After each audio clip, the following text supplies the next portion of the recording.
o'clock on the 26th of August. Time for the commission meeting, the Airport and Industrial Park Advisory meeting. Could we have a roll call, Janie? Dave M. Spoker, Present. Tom Beller, Here. Paul Gaines,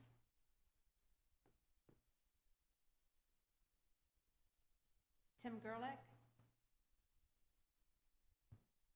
Brandon Laumeister, Here.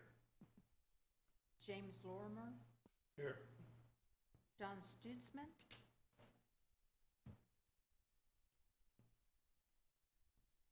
we have a quorum. Thank you.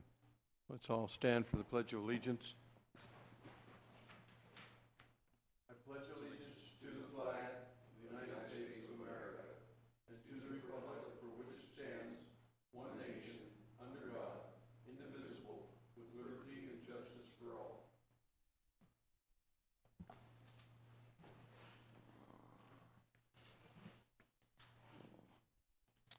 We're now ready for the review of the minutes. Has everybody had a chance to look them over? Yes. Do we have a motion to accept? Put a motion to approve the minutes. Second. It's been moved and seconded that we accept the agenda as written. All in favor signify by saying aye. Aye. Opposed? The ayes carry it.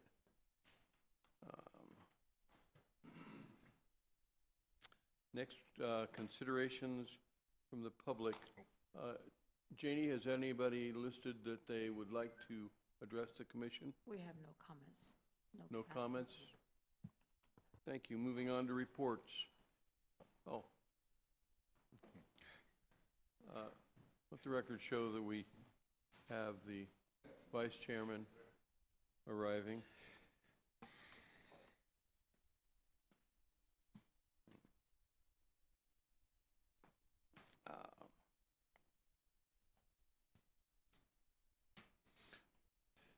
All right, Chair, Am Spoker, Commissioners, I just want to say thank you all very much for allowing us to move this meeting.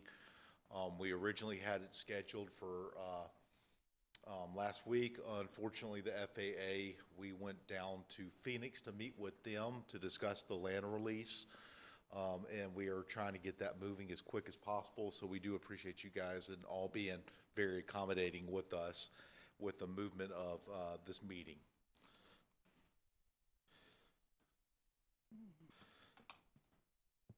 For the airport reports for August, just to let everybody know, last week we scored the request for proposals from Atlas Group / DaveCon. Atlas Group is the overall arching group. DaveCon or DavCon, sorry, DavCon is a member in that group. They're the ones who specialize in aviation, so please forgive me if you constantly hear me say DavCon. It's really Atlas Group because these are the ones that are actually specialized in this type of development. We have scored them. We have also are currently having a third-party auditing firm, financial auditing firm, that is working with their with the group's financial side of the house, Dominion Management Companies, I believe, DMC. They're working with them to review their audits and assets to see if they're able to complete this large scale of a project. So now the next phase is going to be negotiating a baseline agreement. At the same time, we will be in discussions with them on their actual full-blown phasing plan, how they plan to build it out, and then also with them reaching out to our tenants and working with our existing tenants to see if there's a need for our existing tenants, and also an actual layout plan. Now, this commission, when we actually get to the phase of the layout plan with their options, we will bring those options before the commission to review those layout plans for those new hangars for that phase. We may have to make some adjustments to some of the phasing as they start getting businesses in. So for phase one, we're going to try to lock down the overall hangar scheme as much as possible. Any questions on the development side? Because I know that's a popular topic right now. As far as the FAA release on the lands, how are we coming with the stuff off of Rancho Santa Fe? I got that further down in my report, Okay, sir. all right, thank you. You're welcome. So is all this stuff in the yellow, is this part or not part of the release or the sale? Is this stuff we're leasing out and then doing the long-term thing before it comes back to us, or what is? Yes, sir. Yes, sir. This is all the aeronautical sections previously labeled inside of our airport master plan. All this infrastructure will be leased to the airport, and whatever they build there after the end of their lease will revert back to the city. So any new taxiways, any new runway, roads, discussions have been in doing the ground hardening on the other end. Ground hardening that, making that available for aircraft storage. Once we actually get the finalized, or we get a little bit closer to the finalized layout plan, I'll try to keep you guys in the loop with a picture of that, but they have anywhere from 180,000 square foot to 280,000 square foot hangars. They already stated they have some LOIs. I told them, I said, don't get too far ahead because we still got to sign a lease with the city. And they are aware the ultimate goal here is that they bring in jobs, they bring in new businesses to the community, and at the same time, they keep and allow our airport to be more self-sustaining and including new services to our pilot community. I know a lot of people are sitting back going, well, what does this mean? In their RFP proposal, they said their primary focus will be aircraft storage and large-scale maintenance and overhaul of larger aircraft. I have a question. Does any of this, this release that we're looking at directly, does any of it really interconnected at all to Rancho in any way? I mean, I know it'd be better if Rancho and then gets completed all the way to the airport, but is it really related at all to, would it tie in or be contingent upon getting any of that done? Well, we're going to add another access route looping around to the airport, to the original section of the industrial park. For Rancho Santa Fe, the actual development for that would probably have to be a city manager, city council question. I know they have the first phase. They're going out for a bid for that and getting that done and then moving forward with the next phase. That's to my knowledge. So they have out there on the streets, if I can remember correctly, the first bid for the interchange section. But this right here, they will be able to tie into the future Rancho Santa Fe in that development, but we're not anticipating that to be the key point. So we're automatically going to connect it into the existing roads and infrastructure inside our industrial park. Okay, so if that fell apart 100%, it wouldn't really stop this from happening? It would not stop this. Okay, all right. And we're going to be pushing to get new perimeter roads around the development area, so now you can drive from one half of the airfield to the other half without getting your car completely dusty. So has it already been decided and agreed to with both parties, the duration of the lease? No, sir, that will be under discussion, but under state law, we're not allowed to exceed the 50-year mark unless, and including with the FAA, they do not prefer over 50 years unless they approve it. But for state law, for airports with our size community, the only max is 50 years, and then if you wish to extend a lease beyond the 50 years, you must hold a public forum for the public to make a statement on if they want to or not want to. And then from there, you're allowed to extend it a little bit further past. But our target is the 50-year mark, because if you're going to put in that much development and you're going to have businesses come in for long term, you want them to feel very comfortable. Thank you, Doug. Doug, you're proposing to put like a beltway around Not a complete beltway. We're going to have to make it to where they can fit 18-wheelers and large truck traffic, because that's going to have to, how could I say, supply those businesses that are currently not connected. For the other sections, until that area starts getting built out, it could be a smaller perimeter road just for your smaller access working vehicles to move back and forth in between the proposed storage site and the newer hangar sites. But one discussion is possibly taking Windrose, which ends right at the new Mojave Community College build-out, and extending that around into the new hangar construction locations.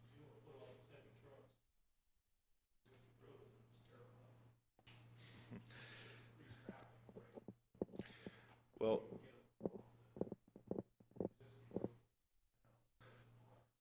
for these trucks, the amount of 18-wheelers is not going to be as much as you really expect. It's not going to be like our current industrial park. With that also being said, any of the newer roads going in, that will be, how could I say, meet the more modern standards. That kind of goes into the current closure right now that's about to occur tomorrow on Mojave Airport Drive, where they're closing a small section from the 28th all the way to the September 18th to install a new turnout lane. So the county now requires you, whenever you have those large industrial complexes, that you install a concrete turnout lane, so when the trucks turn, they're not digging into the asphalt. So we're pretty much going to expect that same level to apply pulling out of these hangars. The area that's probably going to be built on most recently, that's not the way to put it, but in the near future would be in the lower left-hand corner of the picture. Is that correct? Yes, sir. That's probably the first target. And they would be paying for the roads into that area, wouldn't they? Yes, the only area where they've requested, of course, is going to be under negotiations. We will have to negotiate. There's a lot of public-private partnership being thrown around, which is a good thing, because public-private partnership allows you to go after grants. The government prefers that your local government working with private companies to have an ultimate end goal. One thing that they did place was that for some of these public roads that will be used for more than just aviation, that the airport assists with the construction of those roads. But everything that's going to be inside the fence and maybe some other sections, they're going to be picking that up themselves. That's what we're going to be pushing, because that's going to be servicing their buildings and their tenants, which ultimately would be our third-party tenants. Thank you.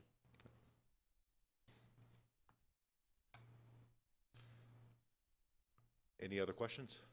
Sorry, I know this is something that's fairly big and people have been wondering ever since the RFP, but we still have some steps to go through. This is not going to be quick. This is a very touchy process, and a lot is on the line, both beneficial and could go south quick. So we're taking our time with this, yet at the same time not dragging our feet. We're trying to move this forward, yet making sure that we're getting what's best for the airport and the community without finding ourselves in a situation where it doesn't really benefits the airport financially.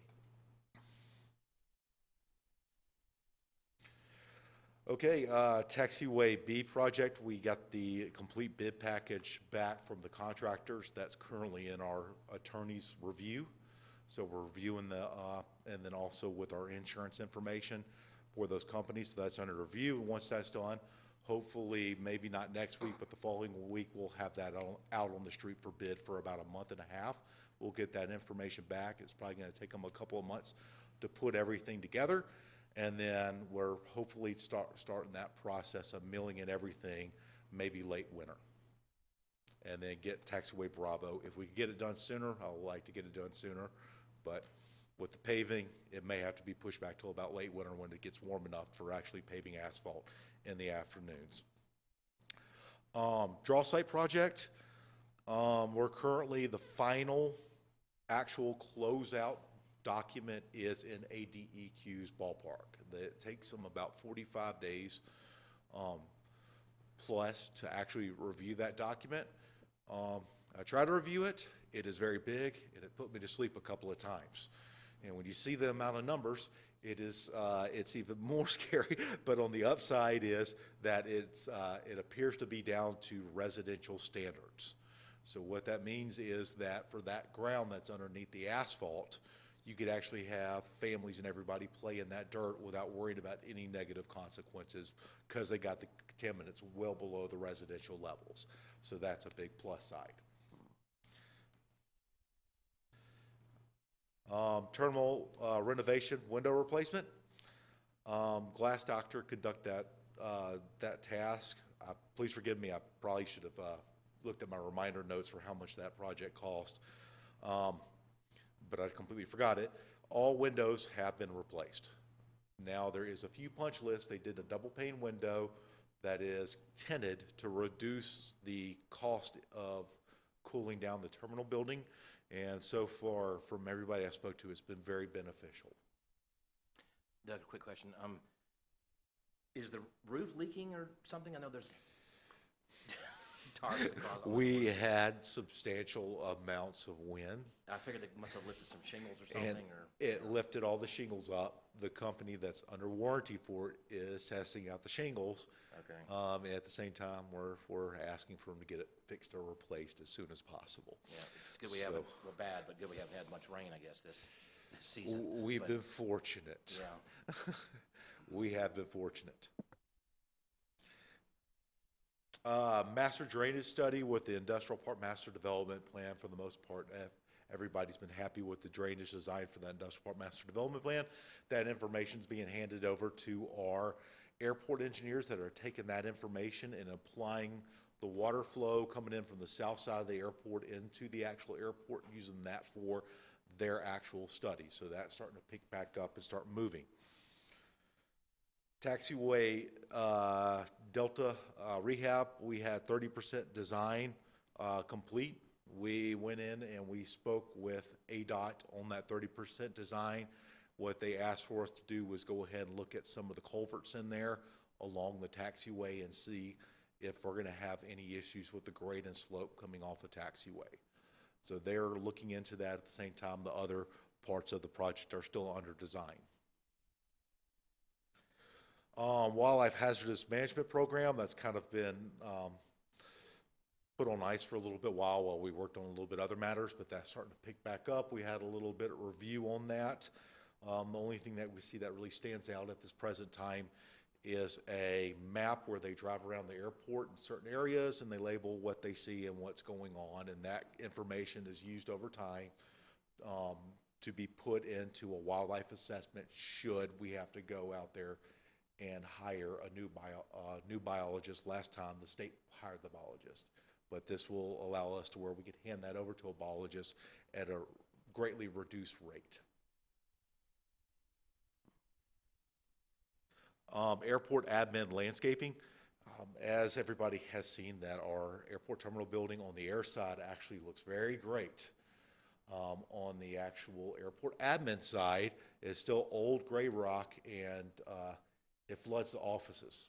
So this is not just so we can look as nice, which is kind of a plus with the other building next door and get some conformity with some of the city-owned buildings in the area, but also to resolve some drainage issues in the admin building.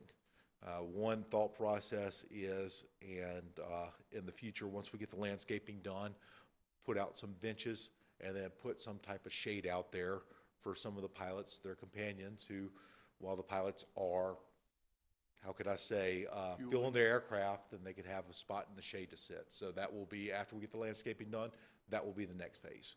This would be in the airport side of the admin building, correct? Yes, sir. So it also serves some purpose for staff to take a break out. Well, it's really for our pilots. A Right. lot of times, our pilots. But it serves a dual purpose. Yep, yes, sir. But a lot of times what we have is pilots, the first thing they do when they have to use the restroom when you've been on a 6-hour flight is make your way to the closest door. And Yeah. technically, the terminal building is a little bit too far away, so we have a very much an open door policy. And we want that to at least look aesthetically pleasing, somewhat, not on that scale, but somewhat of a scale to be a little bit more inviting. At the same time, maybe pump up a little rest site for them in the future. So if they don't feel like walking all the way to terminal building, or they just want to get out, stretch, they'll have the ability to with some shades shade when we're not there at the airport. I have a question. Is there any like plan to make an area for like if CART was to extend out there or anything like that? That, I'll be honest with you, sir, I believe economic development's working on that right now with Jack Blonty, with Public Works. I know they're having discussions about doing a trial run with CART, going inside the industrial park, but I don't have enough detailed information to give you what you need for determination. All I could do is just give you a little vague information on that, but they are looking at, hopefully in the future, doing a trial run to see if that works. Excuse me, I'm going to grab my water real quick. Also with the landscaping, we put an alternate bid in there to address around the front part of the airport terminal building. It won't be very much for that, but maybe cleaning up a couple of dead trees, adding a few additional plants at the front to kind of balance out the front with the back. So we left an alternative bid in there. Should it come in the amount, then we'll just go ahead and do both sides, or it gives us the flexibility to do both sides.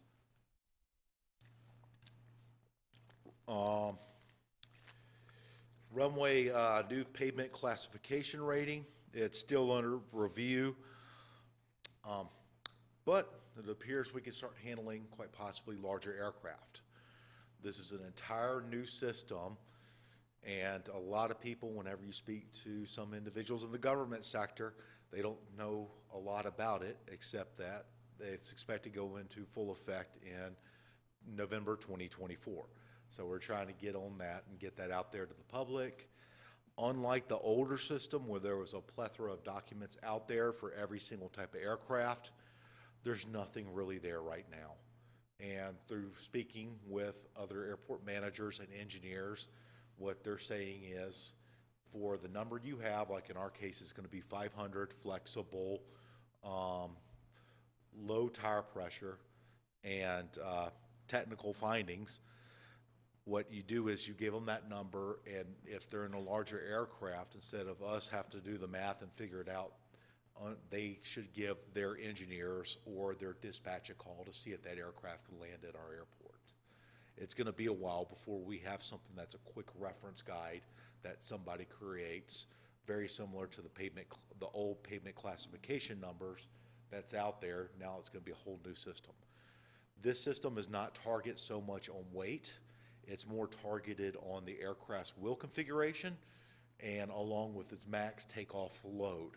So with that being said, you want to target the maximum amount of aircraft and largest amount of aircraft that come into your airport with the runway be able to survive for at least 20 years, at the 20-year mark. So with that being said, we've been running in there. We can start getting a lot more 737 operations. We can start getting some C-130 operations, where in the past we were unable to do that without damaging the runway too much. And if we scale back our DC operations annually, then we can start getting some 757s into the airport. Light, that is, lightweight, but we can.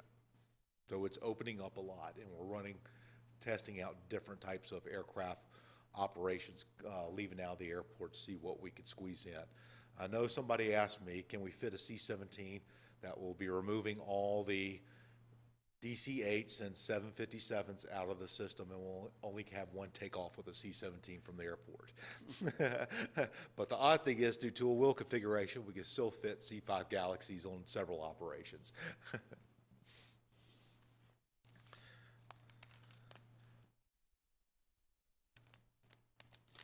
American Disability Act checklist. This, I got to give a lot of credit to our maintenance staff. We are looking at the airport and including our public areas, and we're going, well, what can we do? We've been through an OSHA walkthrough where the airport did a fantastic job. The OSHA inspector, which the city requested to come out to inspect the city facilities, he came into the airport, he walked around, he found one issue with the scissor lift, maybe keeping a mask clean and a couple of exit signs. And then after that, he set out of our break room and started eating our cookies. He was really happy. Which, I mean, you're not gonna get away without finding, at least something. So we found a few things, but we were really happy about that. So with the next step, what we just kind of did was we kind of looked at our facilities, speaking with one of our tenants inside of our restaurant. They started talking about how, a lot of our tenants there, they're mobility impaired, so they need a little bit of assistance. So we found a checklist that's online for buildings that you could take that checklist, use that, compare everything from your bathrooms, restrooms, access points, measure your doors, and they went through and they found out pretty much we're up to ADA compliant. We did find one small area, and that's at the airport admin desk, where we didn't have some type of build out for somebody who comes up in a wheelchair and needs a place to write down documents. So we have a temporary desk that could fit that role until we could get something installed. And by using that checklist, we'll be pretty much 100% ADA compliant. Along with that, we kind of replaced our wheelchair ramps on the backside of the airport building. They're older wooden ramps, so we replaced them really thick, durable plastic that are multi-angle ability to come through. Thank you. I got to give Wes credit because he's going to be up here in a little while. They installed them also inside the pilot's lounge too.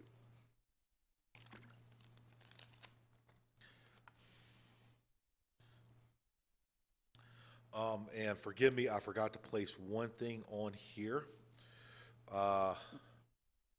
We have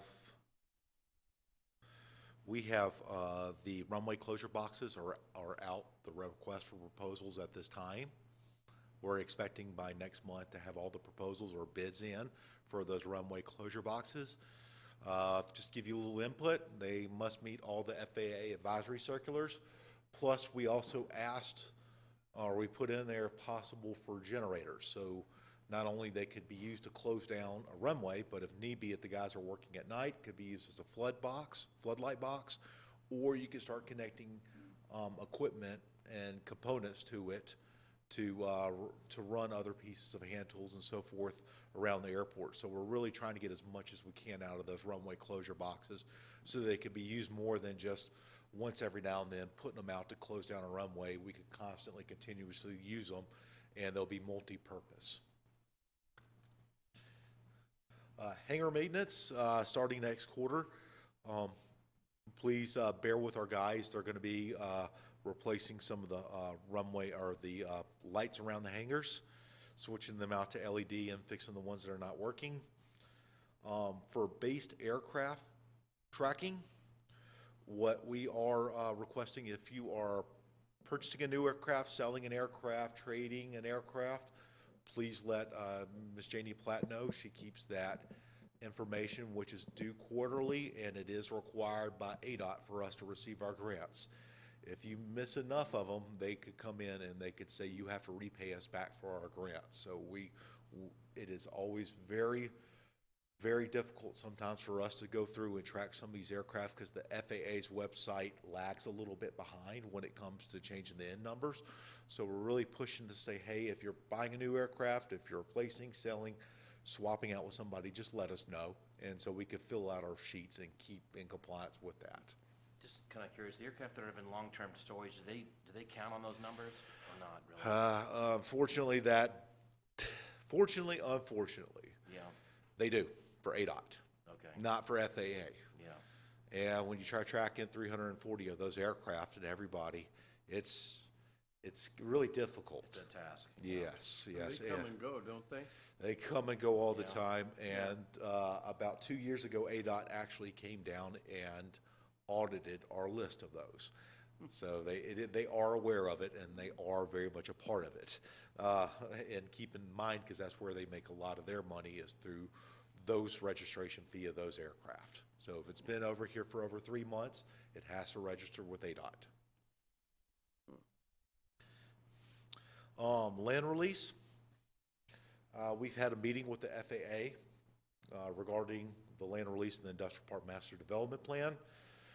They have made some requests, some changes inside our Industrial Park Master Development Plan with the grading, along with a little bit more details inside the structures that will be going into the land release. They're no longer looking at speculative construction, so we're trying to work through that, figure out a way how we can meet their needs while still being flexible with the market. At the same time, we have been keeping one of our senator's representatives. She's been attending the meetings for Senator Kelly's office, so she has been listening in. And also Nexus Consulting Group, who is our lobbyist. We originally went out to them for this land release. They have experience with these land releases. They have experience with these environmental assessments. They have experiences working with our local and federal airports district's office. And they also have experience with working with multiple senators and representatives. So they are attending the meetings, and they are taking notes, and they're providing, once every 2 weeks, we meet with them to discuss what options are and what they're hearing coming out of federal government side.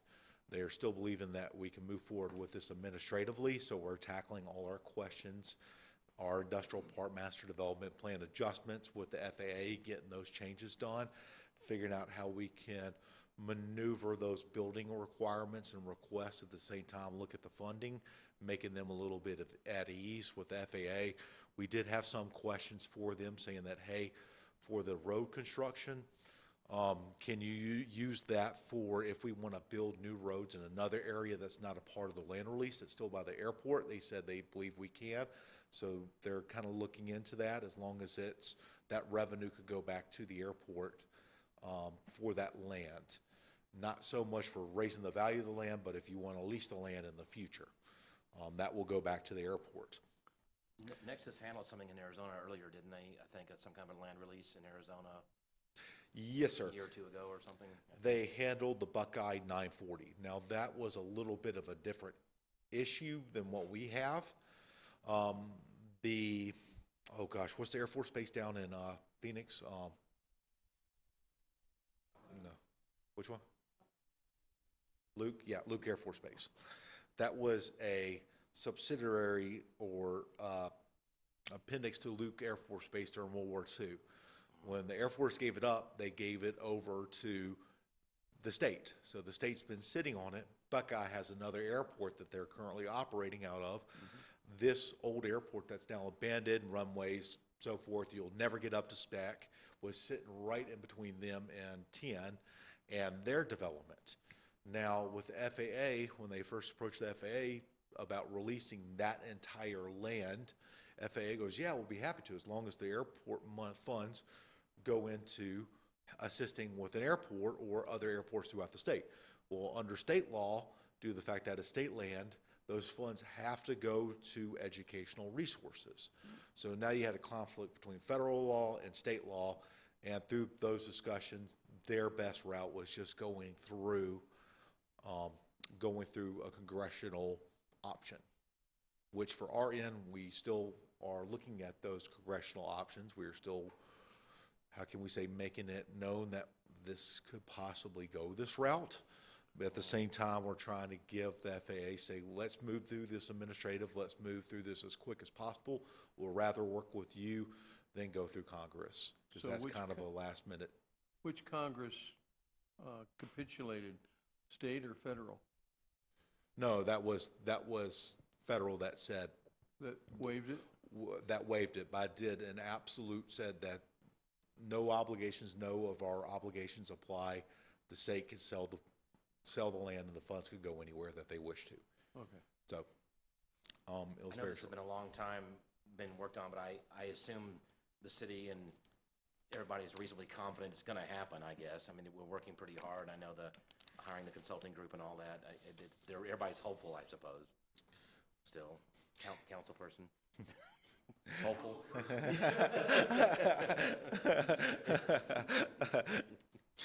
Well, I will tell you this, they have provided a lot of input. We have a lot of letters in the background that we're trying to basically, how can we say, see if we get any more momentum with the FAA before we release those to Congress members. We are, we are dragging, and this group was actually provided, highly recommended by Senator Kelly's, one of his representatives, and another airport and some other communities around here. So we vetted them. They're very popular. Some other people reached out and said you did a good job in selecting them. And they're kind of saying, hey, here's what we did in Buckeye. This is the quickest route. We're going to try doing something very similar without burning any bridges. The last thing you want to do is just push somebody aside without giving them a chance to try to work through their new changes and regulations, or we may be, how can we say, have negative outcome in the future with them dragging their feet with other items. So we're trying to work through this politically, diplomatically, yet get the job done. So they're very good. On the other hand, they're also assisting us. Now the airport's not paying for this side. It's coming out of other departments, but they are identifying other grants that could fund other large city projects, such as wastewater, stormwater, drainage, roads, so forth. And they're going to go after certain grants, infrastructure grants, infra grants, raise grants, what else? Environmental grants that go into stormwater. That's a really big thing inside a city, Kingman, our area in Arizona. And then even out there, going out there for other grants. So we kind of, their primary focus is our land release, but you could be hearing about them assisting us with going after other large grants for the city. But we're not paying for that one when it comes to the airport side. Now, some of our projects I'm putting on there is kind of airport related. So that's our major drainage on the east side of the airport. I put that in to see if we could go after grants with that. And that's going to be, if I'm not mistaken, around $12 million to rehab that wash on the east side of the airport. Has there been any change on the PAPIs since you and I last talked? No, we're still going through, it's in design at this time. The PAPIs are currently, now for everybody who doesn't know, the PAPIs have been out for a little while, one of our PAPIs. We spoke to the engineers. I spoke to the engineers not last week, but last week, a little bit in the middle of the last week. And they have our PAPIs under design with the electrical engineers. What they're going to do is completely replace all of our PAPIs on the airport, replace them with brand new ones, and that is grant funded, and also get us new power control unit for all the PAPIs that governs the electricity going from the fault all the way out to the precision approach path indicators. That's better, because everybody says when they hear PAPIs, they think of your dad or your grandfather. And then also what they're also trying to verify if we need to get new regulators for those instruments. Are they only on 3 and 2.1, or are they doing 1.7 and 3.5 as well? They're doing them all. They're doing them all? They're doing all. Will 1.7, 3.5 be going to a 4-light system? No, they They're can just only gonna be do a the 2-light two, still? because that was the agreement with ADOT, was just Okay. replacing our existing infrastructure with the new lights. Because during the day, it's not quite as important, but at night, They can those be helpful. PAPIs are really really good assistance. For aircraft counts and wait list, Hangar A, we currently have 7 on the wait list. I know one question I keep being asked right now is, would the developer be interested in building additional hangars? They said for private aircraft. They've said that's quite a possibility, but their primary focus right now is on the large business hangars.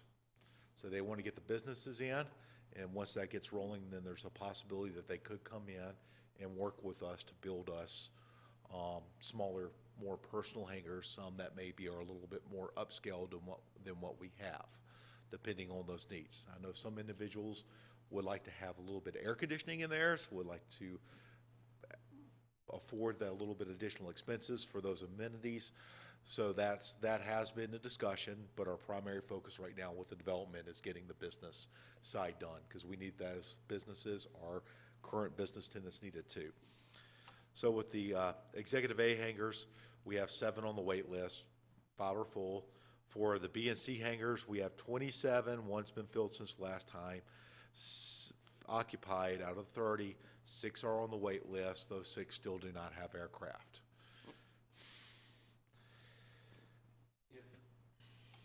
an executive hangar customer or whatever came to you, I mean, they always have the option of building something in that same area that these other executive hangars are or not? And if they say. They do. Like, okay, and I'm sure you've mentioned that to them if they want, They really do. want to. The prices of hangars are really scary right now. Yeah, I understand. They are really scary. I spoke with one friend. Yeah, he built a 45,000 square foot hangar, and that cost him 11 million for a 45,000 square foot hangar. Okay. For a smaller hangar, I think he said for about a 25,000. I think he said that cost him about $1.5 million for that. So the hangar prices are a little bit high. That's why we're kind of hoping that once this development gets rolling, they'll be willing to or have the option of building several smaller hangars and fulfill some of that need out there for the executive side. Commissioner, I have a question. Doug, I'm glad you brought that up about the Executive A hangars. My question is, we have 6 on the waiting list with no aircraft. How long do you reserve these on the waiting list? Sorry, I gotta reshare this. We leave those on the waiting list. Here's what happens. We've had a few in the past that actually came back and they've purchased an aircraft. And when it pops up and it's their turn, we give them a call and we give them the option to move inside. But what we end up doing is going down the wait list. So let's just say if you have 5 people on the wait list and the one with an aircraft's all the way at the bottom, when we have an opening, we call them up. If the person first in line doesn't have it, we move to the next one. Then we move to the next one, and then we move to the next one. And then once we get to somebody that actually has an aircraft, then they immediately get access to the hangar. They're the ones who are ready to go. We just can't allow somebody to lease a hangar without an aircraft. That's when we could have somebody who has an aircraft available, because we will be coming across some type of regulations that prevent somebody from locking down a hangar without actual aeronautical use. Thank you. For these guys, we still leave them on there to be nice. There's only about 6 of them on there, so we said, you know what, let's be nice, let's work with them. If we had an insanely long list of about 20 people, then we'll probably tell those people that, hey, we got such a long list, we're probably gonna have to move you off the list. Please come visit us when you actually have an aircraft. That's what a lot of other airports do. If you don't have an aircraft, that immediately wipe you off the list. So if somebody came to you would be number 7, but had a plane, you'd go through the list and call 1 through 6. If they all said no, that person would get the That hangar. person gets the hangar. Okay. So if we have somebody new that walks in, if we just did a call down, like let's say last week, and you had somebody new walk in, nobody had an aircraft, if somebody new walks in, bam, they automatically get a hangar, because we know that somebody with under a week's not gonna have. Plus, we have enough hangars on standby Are we and waiting. actively advertising anywhere? Not actively advertising on our hangars except our websites. That's about it. A lot of this is via word of mouth.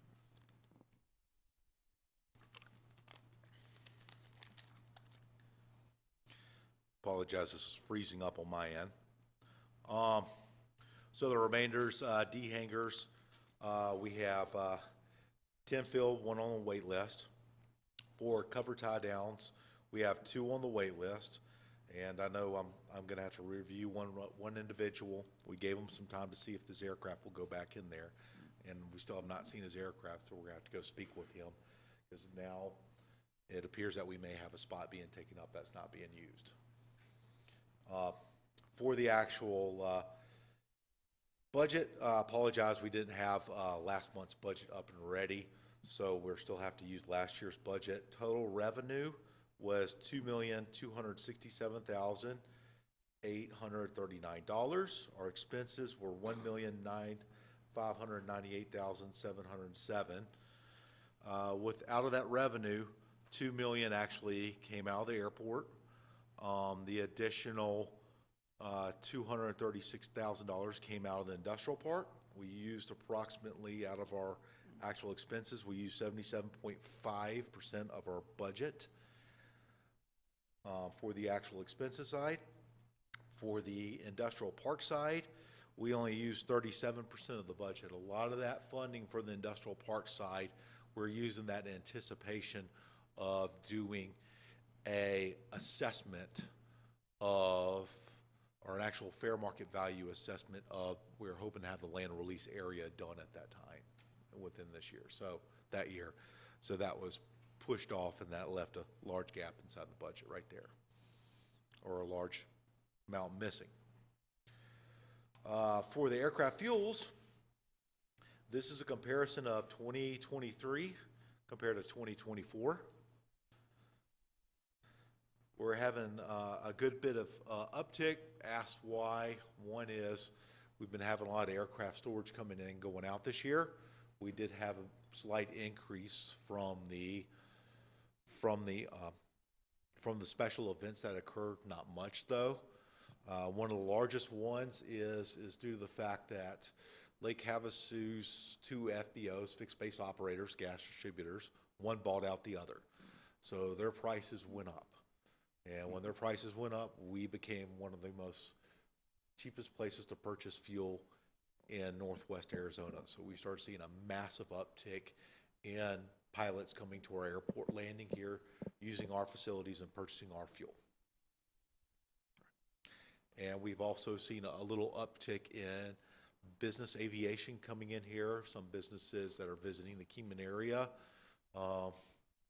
We tried to ask and figure out why they're coming here, but a lot of their pilots are being very quiet. So we do know we've seen a little bit larger uptick in Learjets and business aircraft coming in here. So there's a plus side. We're being more and more eyed by these businesses. We're still trying to track down who it is. And a lot of these aircraft are NextJet, so forth, NetJet. So they're very hard to track and figure out where they're coming from, where they're going, and who's on board the aircraft. According to what quick math I did here, we ended up with $669,132 extra revenue that we did not spend. And that money, I'm assuming, would go into the $2+ million that we have in Yes, sir. That goes. extra, and that never seems to make it to our reports.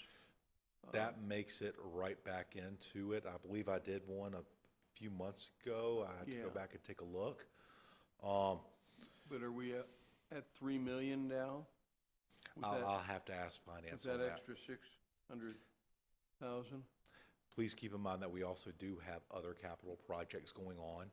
I understand, So we're still going through it, but no, I do not have those funds. I have to get back with you on that. but at some point, I believe we need to spend some of that within 5 years of getting it. Is that correct? Well, we have been spending that. We have been spending that on capital projects. We have been sending that on our grants, our grant reimbursements, our larger projects that occur out on the airport, as long as it goes back to the pilot community, to the aviation for the airport, we're allowed to use it. So we have been spending that money. So we're not in danger of violating any federal laws? No, sir. Good. Also, for record, we've had another project that came out of consulting, and that was for the third party that we're using to oversee the Dross project. Turns out of the 400,000 for them, we wouldn't have to use all the 400,000. So a lot of that did not go back to paying them. So we're getting that back. Okay. We won't know till after we finally get the final reports and everything closed out. So some of those projects were going into funding or to supporting those. If we got that 400,000, we could build some additional shade, couldn't we? The issue with the shades is that the wait list has been extremely small. The shades also wouldn't go extend as far as the other shades due to a building restriction line that's currently on the primary or on our runway. You can take a look at our ALP. The FAA would rather us not to extend it out. But to spend, let's say, $200,000, $300,000 on new shades and nobody moves in, we will not get a good return on investment, especially when we're possibly looking at doing significant investments on public roads and access points and maybe into some of the taxiways for this future development. To quote Field of Dreams, if you build it, they will come. Well, we've been having some gaps in there, and it's been slowly filling up. So Filling up. I do have a question. Do we have a good reserve of funds for operations then? For overall operations, it's probably going to be sitting around $3 million. That's not including, or about $2 million, that's not including land sale funds. So, because I know, like, for example, if you're budgeting or doing anything, they say that for personal expenses, you should have 6 months to 12 months of operational funding, like savings rather, for personal. Is that, like, what are we at for those levels? FAA recommends around 9 months, to where if you have zero revenue coming in, the industrial standard is about 9 months. I know some airports, they actually have a little bit more than that. They actually have a lot more. And when I had discussions with them on that, because you do have to expel public funds up to a certain amount, you just can't constantly bake them because it shows that you're not using it for the public use. In their cases, what they use for is, one group had about $20 million saved up for an airport with one runway, and I asked him, said, what's up? Why did you do this? And he says, because it allows me to go after these grants. If you put more skin in the game, you could get much more funding from the federal government. So one example was thickening up some of his surface or his asphalts or taxiways beyond the recommended amount, because he was able to pour more in than the standard 5%. He went up to 10%, 11%. He was able to actually get those funds. Others have been for industrial parks, because if he uses those funds for leasing an industrial section of his industrial park and funding the roads, if he puts more money into it, it's a little bit easier to get those grants. So that's what some airports do. They use that to go after a little bit more grants by saying, hey, we'll put in our share a little bit higher than the standard 4.4% or 9.8%. And then anticipation of larger full-scale projects. One example is that we still have to keep an eye on it, but we did a rough estimate on the cost for extending and thickening up the runway to meet large aircraft design groups and including associated taxiways. And that total value for the runways and taxiways came out to about $42, $43 million. So if you start imagining, let's say, 10 years down the road, 11 years, actually 15 years down the road, if we do hit that mark to go after a larger and thicker runway under those calls, we're going to have to put up a lot more on our side. So we're also keeping that in mind too.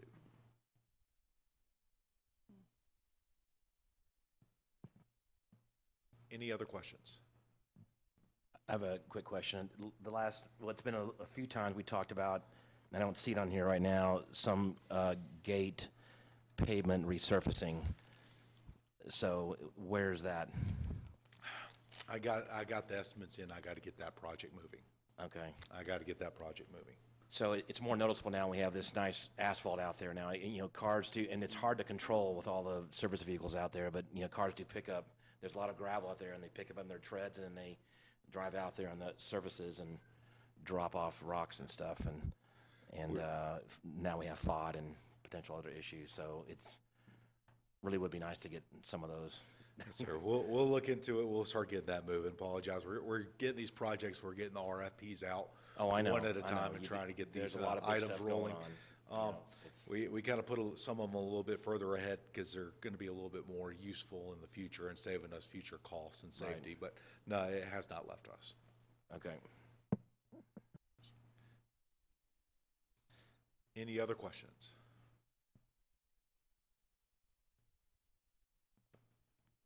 Who's going to do the PED? Oh.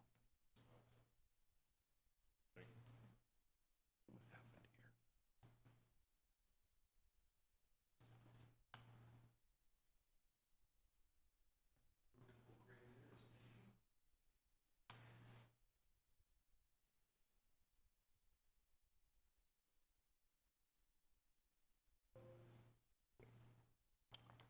So Good afternoon, Chairman Anspoker, Vice Chair Gaines, Councilman Savage, and Commissioners.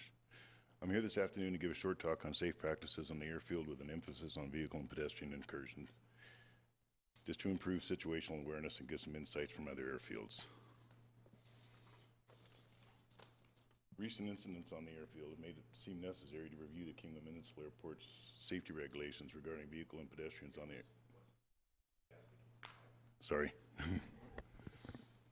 areas to ensure that everyone's aware of the safety protocols that are in place.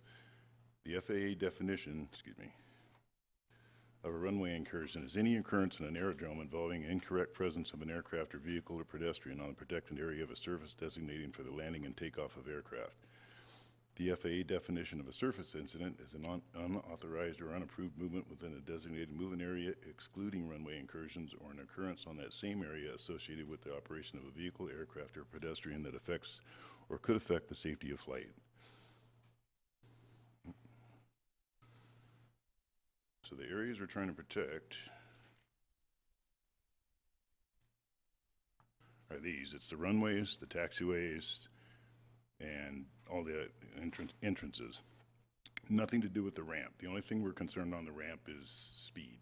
I have a problem with people liking the speed on the ramp. According to the Aircraft Owners and Pilots Association, the FAA recently has called for the ASRS is conducting telephone interviews with pilots who report runway incursion incidents. The ASRS callback effort began in November of 2000. Based on these reports, the FAA will use the information to evaluate runway incursions and issues at non-towered and tower-closed airports. If you're a pilot who has experienced a runway incursion encounter in an airport without a tower, or when the tower is closed, the ASRS is waiting to hear from you. Now, it's been stated, I went through several different Reddits and everything else. It's been stated that at non-towered airports, you can't have an active runway because there is no tower to declare the active runway. But a flight school locally had the FAA come and give an FAA safety seminar, and runway incursions can happen 100% on a runway without a tower. The FAA is cracking down on this according to the AOPA and are making a point to observe busier non-towered airports to watch for pedestrians or vehicles that cross the hold short lines or crossing the safety areas in an active runway.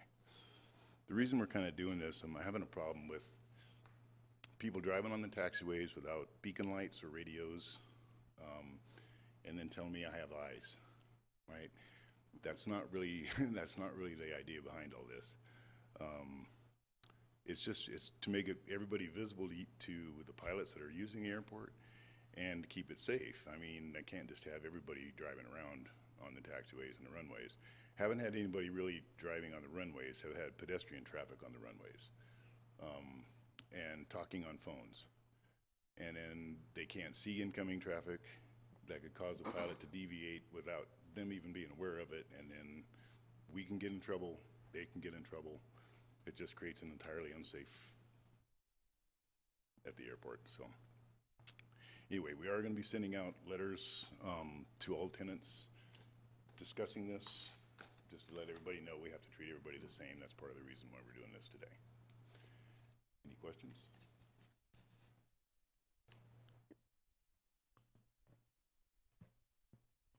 Assuming you get cooperation, there shouldn't be a problem, but if somebody gives you the response you just mentioned, like, well, I have eyes, I can see, So we discussed this, and what I've done is I put dash cams in all the vehicles. And in the letter that's going out, that's what's going to be discussed. If it's a flagrant violation and I get you on camera 3 times, then that's up to us whether or not we want to trespass you off the field or not. I think that's reasonable. Chair, we're trying to really go through a educational phase at this time. We don't want to really bring down the hammer, so what we're doing is doing everything we can to get this out here to educate our tenants of that. We want to avoid having vehicles and pedestrians use the runways and taxiways as a shortcut or for their own personal benefits. They're there for the flying community. They're there for the pilots. They're not there because you don't want to take the access road around the runway or you don't want to go walking along the side of the ramp, you want an entire runway or taxiway to use, or in worst case scenario, I want to take my motorcycle 95 miles per hour down a straightaway. I had No, somebody it's not racing for up and that. down Charlie. So we're doing what we can to get this out there to educate the community that, hey, if you go on the runways and taxiways and you don't have an operational need, if you don't have the proper radios and flashing beacon lights, we're first going to go through education. Then after that, then we do have the ability to go after trespassing, but we're doing our best right now. One of my guys just did go through the SMS course, so he's gonna come up with a driving safety program, so we can go back to the badging and all that kind of good stuff, but we're not ready for that yet, and we don't have anything set up, so we're just going on the easiest one right So it's not really a runway issue per se, it's people are ripping up and down the taxiways. It's on yeah, occasion. it's a taxiway. I mean, runways just fall into it because they're all incursions, or, Yeah. but, Okay. yeah, But it's didn't it's you just- mainly, Didn't you just say that you had somebody out walking on the runway? yeah. We got that figured out, but, yeah. That's just really unsafe. Well, yeah, and I mean, but the same thing. Oh, I'm watching. I know where they land, and I hear all the excuses. But it's, one of the best ones I heard was on one of the Reddits, and there was some guy that likes to pull out behind aircraft that's taking off and hold on the blast pad or the hold short. Well, he's already on the runway, and that's what everybody was telling him. You're on a non-towered airport. They might not be on the radio. They could be on the wrong frequency. Now you got your back turned to final. You have no idea what's coming up. So it's just trying to raise everybody's awareness and just not think, oh, this is Kingman. I can just walk across wherever I want to. And So if you get to a point where you're gonna tag vehicles, will there be insurance requirements to be proven up, or is there now? there is already insurance requirements that they have to drive on the airfield. Okay. This is just going to be a thing so that I can actually get, what I'm running into is different people, a set amount of vehicles being driven by several different people, and then they're oh, it wasn't me, it was so-and-so, or, right? So that's the part I'm trying to get photographic evidence of. Thank you. Is it, the reporting system is a voluntary system? As far as for the incursions and all that, Yeah. yes. And, Yes.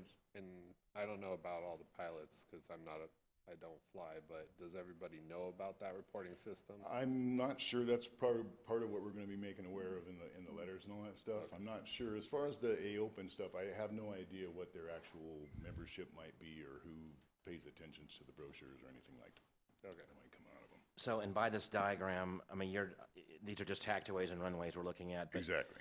I have customers too that I meet at like the fuel island and all that, which is not a taxiway, but of course, I'm aware of stuff too, but that's not what you're really concerned about. is that And kind I of mean, stuff. and even to that point too, even though we do have speed limit signs set up, 15 Right. miles an hour all over the place, right? But I'm not pulling people over for doing 20 or 25. Right. It's the guys that are doing 35, or I nailed the guy going down Bravo doing 50 or almost 60. Yeah. And it's one of those things that when they get around the corner, they just think, oh, it's freewheeling now and I can do what I want. No one can see me, so. Or the same thing, I get them speeding in front of my office, and that's kind of the same thing as when you see the cop there with the radar gun. Slow down, give him some respect, right? Or not. Or not, yeah, right. Chairman?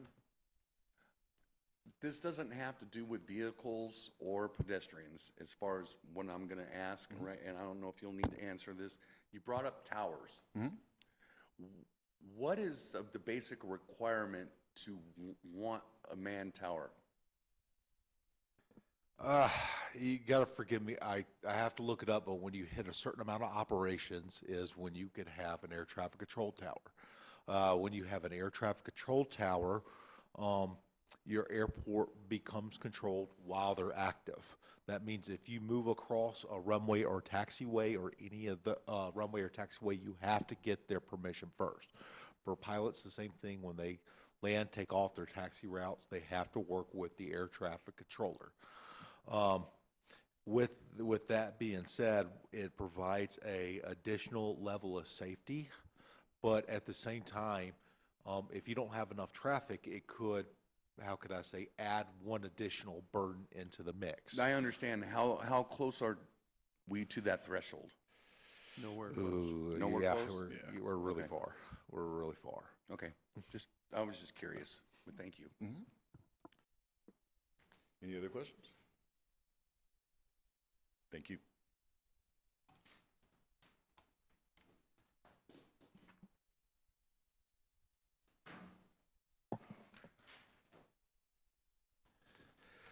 All right, you guys get me again.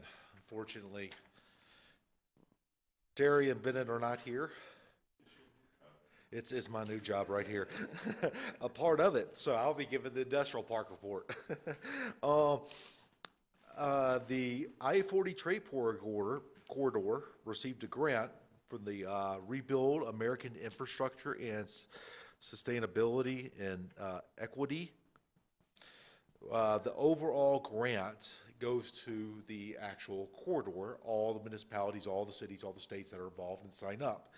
The total grant was $15 million.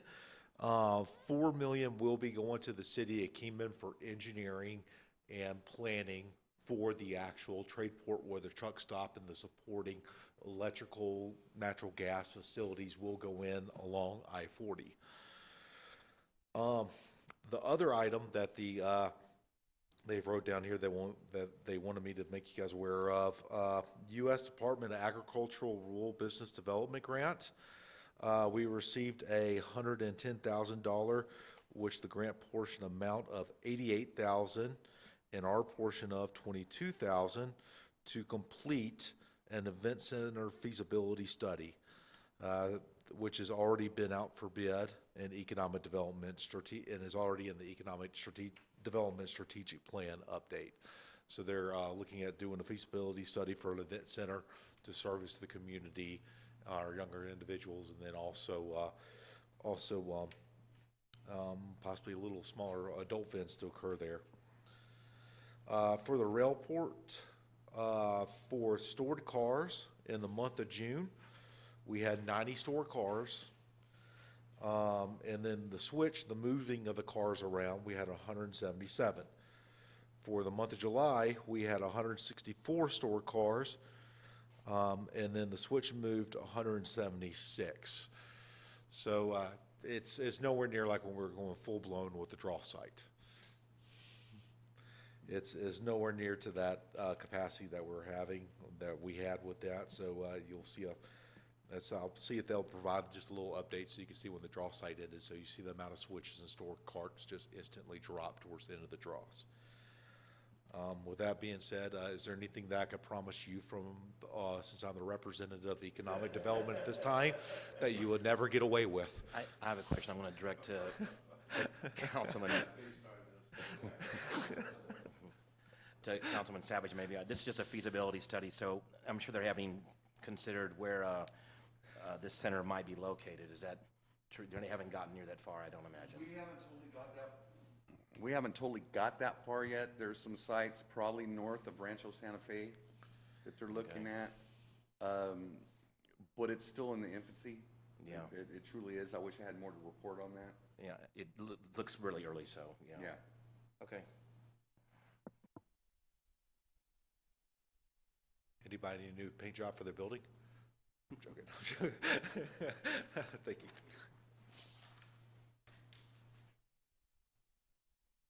And in addition to that, Paul, I would touch base with Bennett and see if he's got a little more information about where it's at right now.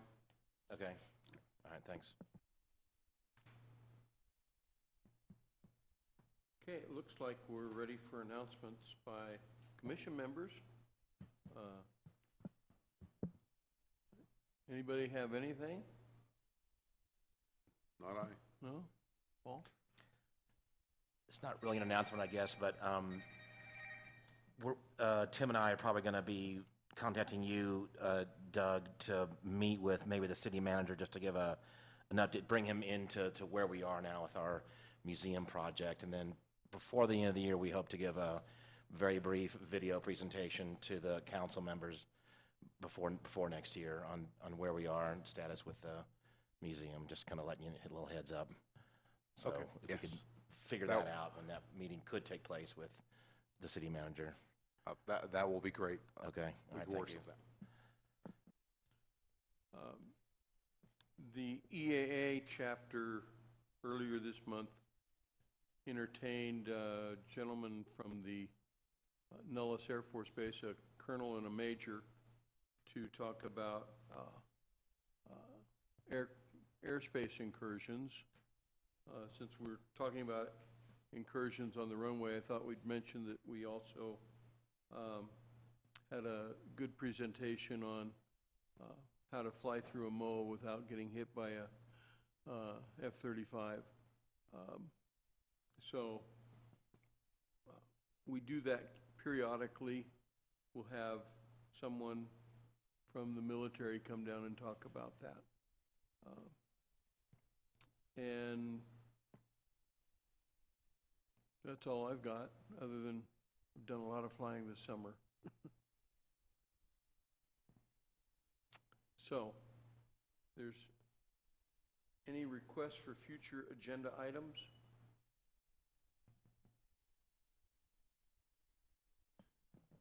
Looks like we've completed our agenda. Sure. And oh, I do want to go okay. to the past minutes about the amount of meetings.